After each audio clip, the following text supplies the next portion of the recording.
வாடா. என்னங்க தாத்தா? ஏய் என்னடா கையில? குலோப் ஜாம் தாத்தா. போடா. ஏய் போடா. கூட்டுக்க.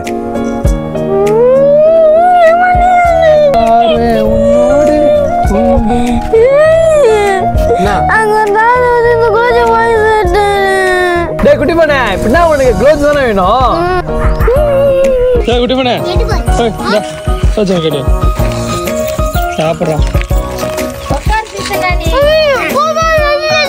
ஒரு பாக்கெட் பாலாஜி பிஸ்கெட்டை பிரிச்சு தூள் பண்ணிட்டு பாலை ஊத்தி பிசைஞ்சு சின்ன சின்ன கோலியுண்டு சைஸ்ல உருட்டிட்டு எண்ணெயில போட்டு எடுத்து ஜீரால ஒரு 2 மணி நேரம் ஊற வச்சு எடுத்தா பாலாஜி பிஸ்கெட் குலோப் ஜாமுன் ரெடி.